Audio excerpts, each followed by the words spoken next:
بسم الله الرحمن الرحيم. السلام عليكم ورحمة الله وبركاته. إن الحمد لله نحمده ونستعينه ونستغفره ونعوذ بالله من شرور أنفسنا ومن سيئات أعمالنا. من يهده الله فلا مضل له ومن يضلل فلا هادي له. وأشهد أن لا إله إلا الله وحده لا شريك له. وأشهد أن محمدا عبده ورسوله لا نبي بعده. وبعد. Para hadirin jamaah Masjid Al-Irsyad Surabaya yang saya muliakan, kita akan melanjutkan pembahasan Asmaul Husna. Malam hari ini kita akan memulai dari nama Allah Al-Latif dan Al-Khabir. Al-Latif dan Al-Khabir. Ini merupakan dua di antara nama-nama Allah Subhanahu wa Ta'ala. Mungkin kita sering mendengar dua nama ini dari siapa yang membaca Al-Quran atau kita sering membacanya, menyebutnya. Karena sering disebut di dalam Al-Quranul Karim, dan terkadang atau seringkali dua nama ini disebutkan secara bersamaan.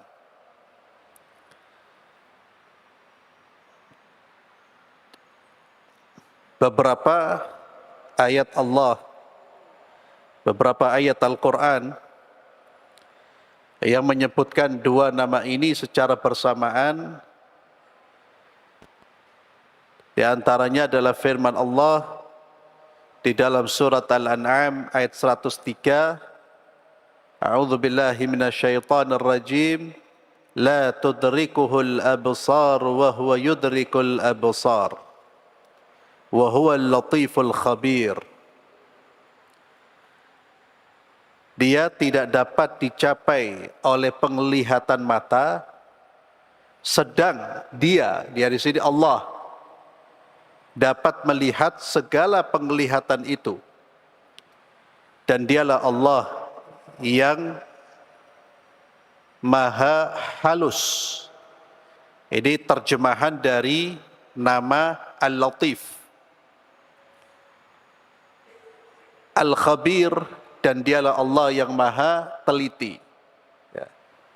Itu terjemahan yang bisa kita baca di dalam mushaf-mushaf terjemah. Nanti kita akan jelaskan dua nama ini apa maknanya. Juga di dalam firman Allah surat Al-Hajj ayat 63, Alam tara anna Allah anzala minas samai ma'an fatusbihul ardu mukhdarra innallaha latifun khabir. Tidakkah engkau memperhatikan bahwa Allah menurunkan air hujan dari langit sehingga bumi menjadi hijau? Sungguh Allah maha halus lagi maha mengetahui. Juga di dalam firman Allah surat Luqman ayat 16, Ya bunayya innaha in taku mithqala habbatin min khardalin fatakun fi sakhratin aw fis samawati aw fil ard ya'ti biha Allah innallaha latifun khabir. Luqman berkata kepada putranya, wahai anakku, sungguh jika ada sesuatu perbuatan seberat biji sawi dan berada dalam batu atau berada di langit atau di bumi, niscaya Allah akan memberi balasan. Sesungguhnya Allah maha halus lagi maha teliti. Dan ayat-ayat yang lain. Ya, di antaranya juga ada surat Al-Mulk dan juga surat Al-Ahzab. Nama Allah Subhanahu wa taala Al-Khabir itu artinya Allah yang pengetahuannya menjangkau segala rahasia, yang mengetahui apa yang tersimpan di dalam lubuk hati, yang mengetahui benih-benih yang samar-samar, perkara-perkara yang halus maupun benda terkecil yang sangat halus. Sehingga seringkali diterjemahkan apa? Yang maha teliti. Artinya Allah mengetahui segala sesuatu. Tidak ada sesuatu pun yang tidak diketahui oleh Allah Subhanahu wa taala. Pengetahuannya menjangkau segala rahasia. Tidak ada yang rahasia bagi Allah. Tidak ada yang samar bagi Allah. Allah Maha mengetahui segala sesuatu yang halus secara detail. Ini ini makna dari Al-Khabir. Ya. Allah yang Maha mengetahui segala sesuatu yang tersimpan dan segala hal. Apa yang kita simpan di dalam diri kita, baik simpanan itu berupa kebaikan, ya. Apa yang kita simpan berupa kebaikan, keikhlasan, cinta kepada Allah, ya. Ketulusan, itu kan tidak terlihat oleh manusia, namun Allah Khabir, Allah Maha tahu. Demikian pula apa yang kita sembunyikan dari kejelekan-kejelekan, Allahu Khabir, Allah Maha tahu. Saat ini kita menyimpan dendam, menyimpan permusuhan, menyimpan kebencian umpamanya. Manusia tidak ada yang tahu. Tapi ingat, Allahu Khabir, Allah Maha tahu. Segala sesuatu diketahui oleh Allah. Ini salah satu faedah kita mengenal Allah, maka kita akan menjadi pribadi-pribadi yang betul-betul menjaga diri dari segala hal yang tidak diperbolehkan oleh Allah Subhanahu wa taala. Kemudian makna Al-Latif. Al-Latif punya dua makna kata para ulama. Makna yang pertama bermakna Al-Khabir. Artinya pengetahuan Allah amat detail dan halus, sehingga menjangkau segala sesuatu yang rahasia, menjangkau segala sesuatu yang tersembunyi, dan menjangkau segala sesuatu yang samar. Jadi makna Al-Latif salah satunya adalah Al-Khabir. Makna yang kedua, Al-Latif bermakna Rabb, Tuhan yang memberi segala kebaikan dan manfaat bagi para hamba dan kekasihnya dengan kelembutan maupun kebaikannya melalui jalan yang tidak mereka duga. Itu yang sering juga diterjemahkan Allah Maha Lembut, yakni Allah memberikan dengan kelembutannya berbagai macam kebaikan. Bahkan kebaikan-kebaikan yang Allah berikan, yang diterima oleh manusia, terkadang datangnya dari arah yang tidak dia duga. Itu bersumber dari lutf, kemahalembutan Allah. Jadi ada dua makna Al-Latif. Yang pertama Al-Khabir, Allah yang Maha mengetahui segala yang tersimpan, rahasia yang samar. Makna yang kedua apa? Allah Maha memberi kebaikan dengan kelembutannya. Atau Allah Maha lemah lembut. Ini dua nama Allah Subhanahu wa taala yang sering disandingkan oleh Allah Subhanahu wa taala. Maka dari kedua nama ini, ma'asyiral muslimin, a'azzallahu ayyakum, kita hendaknya senantiasa mengoreksi dan mengevaluasi apa yang ada pada diri kita, sehingga ketika Allah memandang kita, tidak ada sesuatu yang dibenci oleh Allah Subhanahu wa taala. Bersihkan terus, Pak, karena Allah selalu memandang. Jangan hanya membersihkan dalam rangka terlihat baik dalam pandangan manusia, itu berbahaya. Tapi bersihkan diri kita dengan kesadaran bahwa Allahu khabir. Maka seluruh yang ada dalam diri kita, kita bersihkan sampai apa yang ada di dalam diri kita. Karena Allah senantiasa memandang, melihat, mengetahui. Demikian pula dengan kesadaran Allahu al-khabir, maka kita akan berhati-hati dalam bersikap. Kita akan berhati-hati dalam bertindak, sekalipun tidak ada pengawasan CCTV, tidak ada kamera-kamera mengawasi kita, tidak ada mata-mata manusia mengawasi kita. Orang yang memiliki kesadaran bahwa Tuhannya Al-Khabir, As-Sami', Al-Alim, dan itu sudah sudah betul-betul menjadi bagian dari pengetahuannya, keyakinannya, maka dia akan menjadi pribadi yang saleh di tengah-tengah manusia atau tidak ada manusia.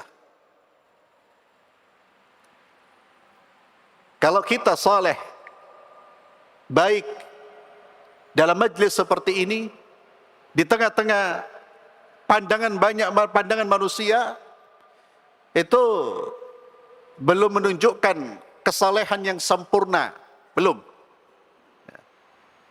Bisa jadi solehnya kita ya ada unsur malu dari pandangan manusia. Malu dari pandangan jamaah masjid. Bisa jadi. Tanpa kita rasa atau kita sadari itu.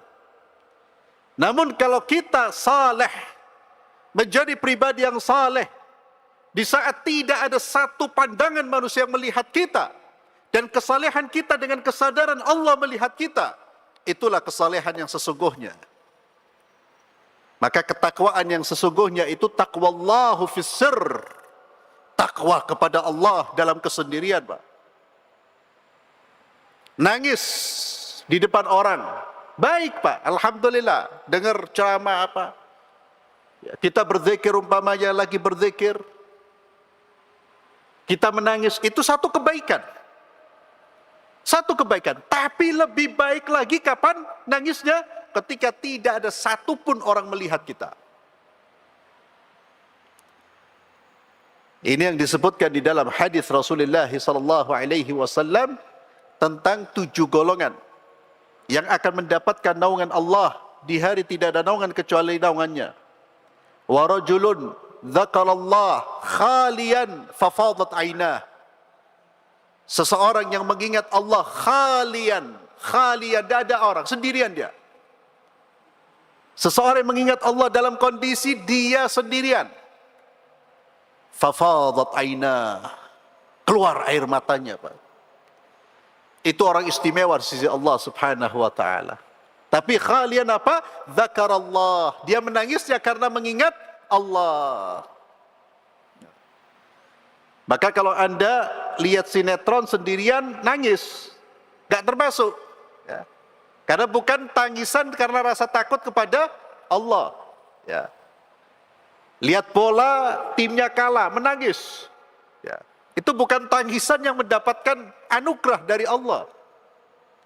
Tapi dzakarallah, tangisannya karena takut kepada Allah dan dilakukan dalam kesendirian. Itulah puncak dari rasa takut kepada Allah Subhanahu wa taala. Bagaimana kita menumbuhkan ketakutan, rasa takut, yakni dengan terus mengingat siapa Tuhan kita. Allahul Latiful Khabirus Sami'ul Alim. Al-Latif, Al-Khabir, Al-Latif yang maha halus pengetahuannya. Perkataan-perkataan samar kita, bahkan bayangan-bayangan kita diketahui oleh Allah Subhanahu wa taala. Itulah mengapa kita dianjurkan untuk menghafal dan mengulang-ulang 99 nama. Tujuannya bukan untuk dinyanyikan tok. Bukan untuk disenandungkan sambil goyang-goyang. Habis berbicara tentang Asmaul Husna keluar berbuat maksiat kepada Allah. Artinya itu hanya sekedar dijadikan sebagai penggembira jiwa. Apalagi diiringi dengan musik. Wah, tambah enak itu. Akhirnya nggak ketemu isinya. Menikmati apa? Nadanya goyang-goyang. Ya. Akhirnya baca Asmaul Husna, laki perempuan campur. Loh, yopo. Ya. Tidak tersentuh. Kenapa banyak orang menghafal Asmaul Husna tapi perilaku mereka buruk? Karena hanya sekedar hafalan yang diformalkan. Pokoknya hafal, dibaca, wis selesai. Tapi ma makna? Apakah sudah menyentuh di dalam dasar lubuk kita? Makanya Nabi menjamin apa? 99 nama antum hafal. Dakhalal jannah, masuk surga. Apa kata para ulama? Ahsaha. Ahsaha itu menghafal, menghitung. Itu dengan pemahaman. Ahsaha itu mentadaburi sehingga nama-nama Allah itu betul-betul menjadi nama-nama yang diyakini. Dan hubungan jiwanya dengan Allah begitu kuat dengan nama-nama ini. Ketika dia mendapatkan kesulitan, dia mengingat Allahul Qadir, Allahus Sami', langsung ingat itu orang yang mengenal Allah. Makanya di antara ciri orang yang mengenal Allah, ikhwani fillah, apapun yang kita hadapi selalu yang pertama kali yang kita ingat siapa? Allah Azza wa Jalla. Itu artinya hubungan kita dengan Allah kuat. Kalau kita ada masalah yang pertama kali yang terbentek di dalam otak kita dalam manusia, si fulan, si kaya, si kuat, berarti hubungan kita dengan Allah lemah. Hubungan kita dengan dia yang kuat. Hati-hati.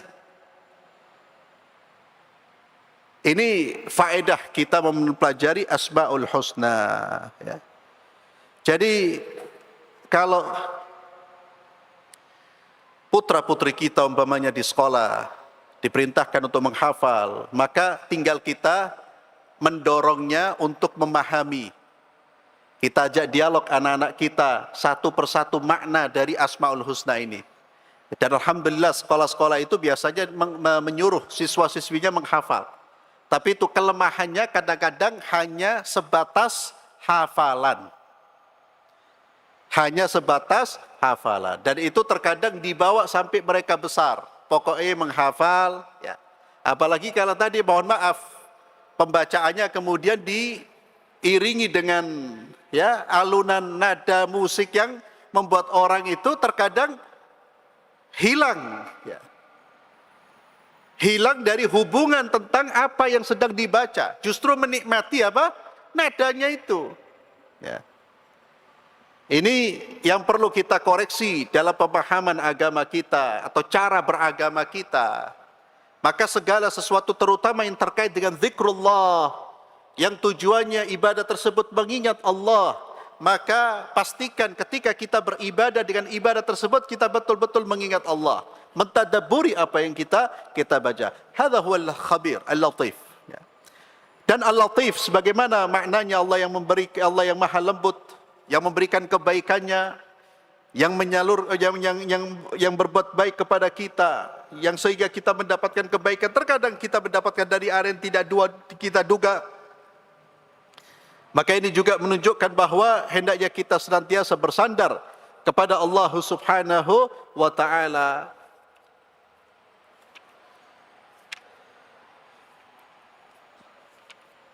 Ada beberapa doa yang terkait dengan Al-Latif.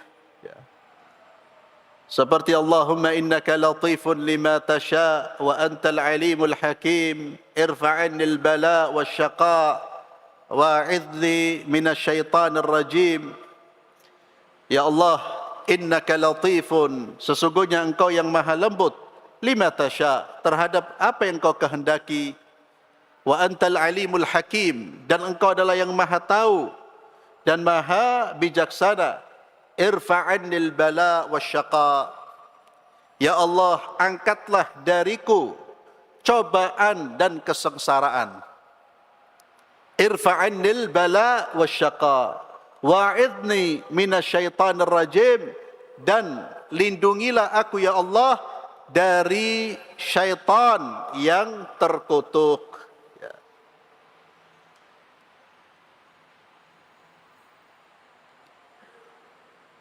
Kemudian ada riwayat juga, namun dikatakan ini, ada yang mengatakan hadis Nabi, ada yang mengatakan perkataan Abu Hurairah radhiyallahu tabaraka wa ta'ala an, Allahumma altuf bi fi taysir kulli asir.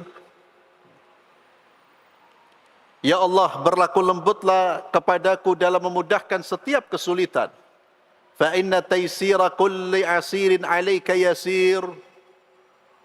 Karena sesungguhnya memudahkan setiap kesulitan bagimu adalah mudah. Was'alukal yusra wal mu'afa fid dunya wal akhirah. Aku mohon kepadamu ya Allah kemudahan dan keselamatan di dunia dan di akhirat. Ya. Ini ada yang mengatakan jika dinisbahkan kepada Rasulullah sallallahu alaihi wasallam, riwayat yang lemah, yang kuat adalah perkataan Abu Hurairah, namun tentu maknanya baik dan doa ini bisa kita baca. Ya. Demikian pula doa-doa yang lain. Intinya apa?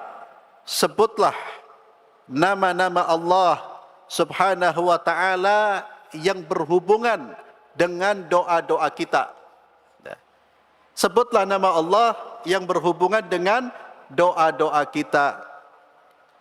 Itu yang disebut dengan apa? Kita berdoa dengan menyebut nama Allah, namanya apa? Berapa? Tawassul. Ya. Tawassul yang disyariatkan salah satunya adalah kita berdoa dengan menyebut nama Allah subhanahu wa ta'ala. Ya. Kita minta rezeki, kita sebut nama Allah yang terkait dengan rezeki, ya Razak. Kita minta diperlakukan dengan lembut, dihilangkan bala, dihilangkan musibah, minta dengan nama Allah Al-Latif di antaranya. Kita minta kepada Allah diampuni dosa kita, kita menyebut nama apa? Ghafur. Ya. Minta diberi rahmat, menyebut nama Rahman. Ya. Dan ini salah satu juga faedah kita mengenal Allah subhanahu wa ta'ala, kita mengenal nama-nama Allah. Salah satu faedahnya apa? Kita bisa menyebutkan nama-nama tersebut, memanggil Allah dengan nama-nama tersebut di dalam doa-doa kita.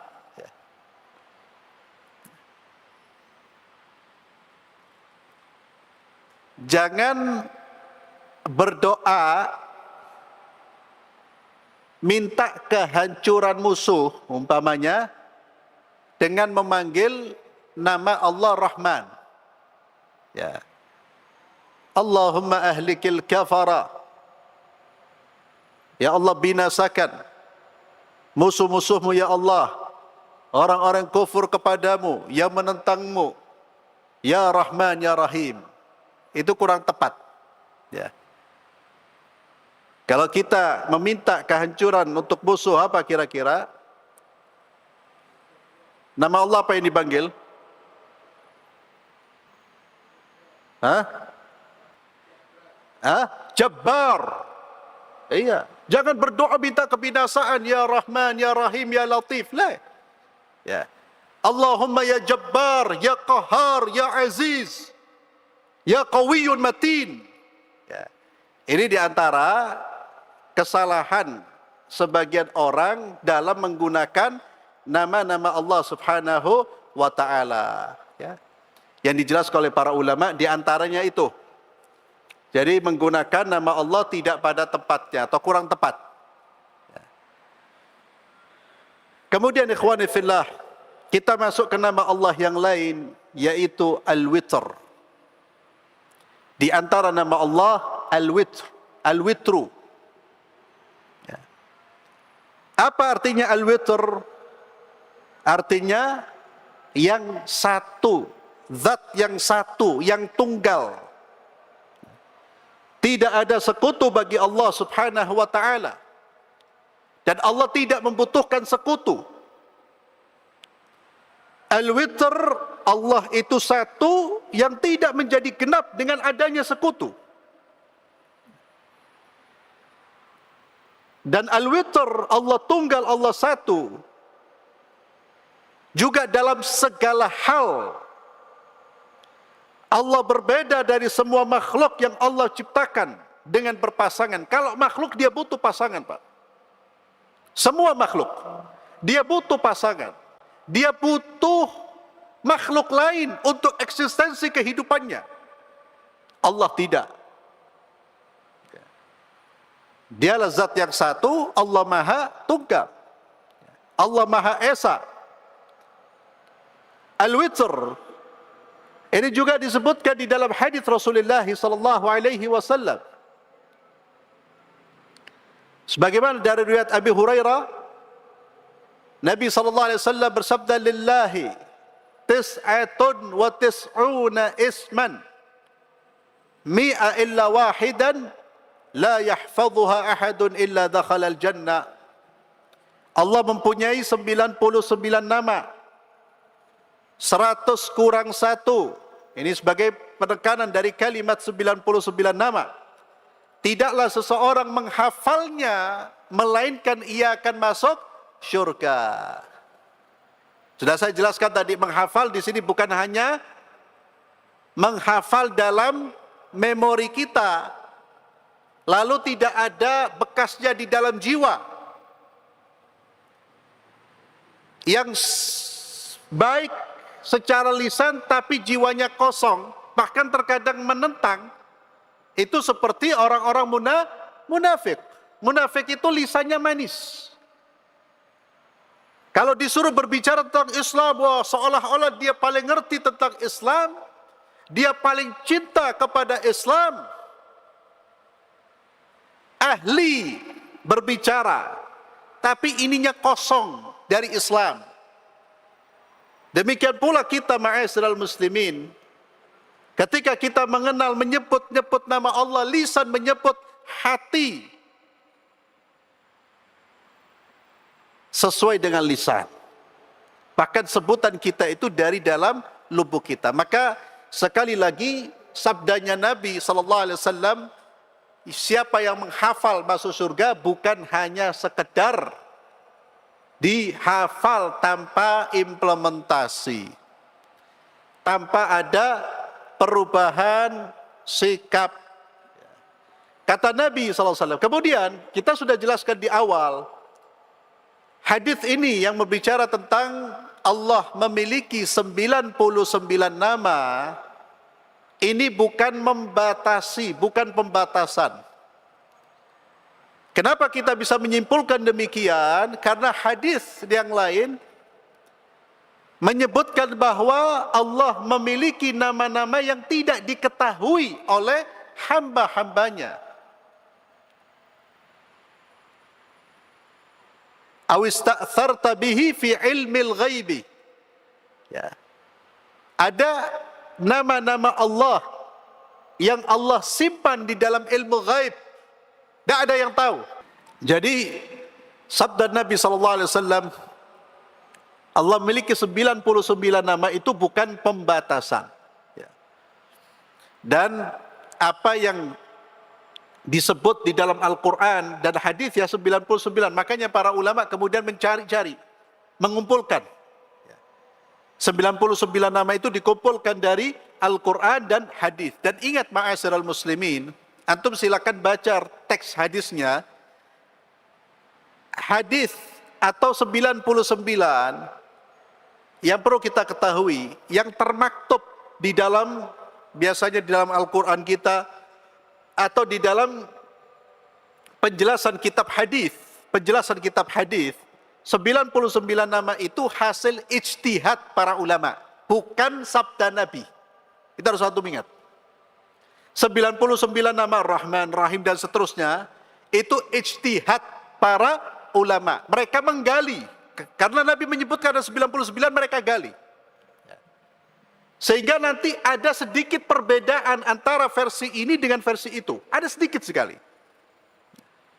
Ini sebagai pengetahuan buat kita, maka kalau ada ulama mengatakan, oh ini bukan nama Allah, oh ini nama Allah, kita jangan kaget, karena detailnya 99 yang ditulis itu bukan pemberitahuan dari Rasulullah SAW. Ketika Nabi mengatakan 99, lalu Nabi menyebutkan tidak. Maka para ulama berijtihad. Mereka menggali, membaca Quran dan hadis, kemudian menggali nama-nama Allah, dikumpulkan menjadi 99 yang kemudian tersebar.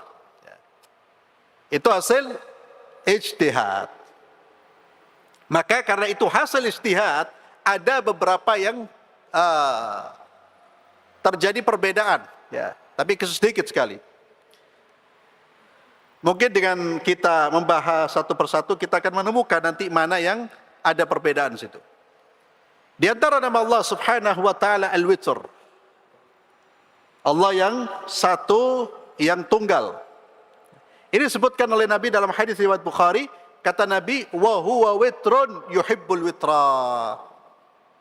Dan Allah Subhanahu wa taala itu ganjil, yang dimaksud ganjil sini esa, satu, dan Allah mencintai yang ganjil. Maka al-witr artinya zat yang satu, yang tiada sekutu baginya dan tidak ada satupun yang menyerupainya. Yani bukan hanya satu zatnya, tapi juga sifatnya, segala-galanya. Tidak ada yang menyerupai Allah Subhanahu wa taala. Laisa kamitslihi syai'. Tidak ada yang serupa dengan Allah, syai'un, apapun, sesuatu apapun. Qul huwallahu ahad, Allahus samad, lam yalid wa lam yulad wa lam yakul lahu kufuwan ahad. Kita berhenti pada nama Al-Witr, insyaallah kita lanjutkan pada pertemuan berikutnya. Kita tutup majlis kita ini dengan doa kafaratul majlis. Subhanakallahumma wa bihamdik, asyhadu an la ilaha illa anta, astaghfiruka wa atubu ilaik. Assalamualaikum warahmatullahi wabarakatuh.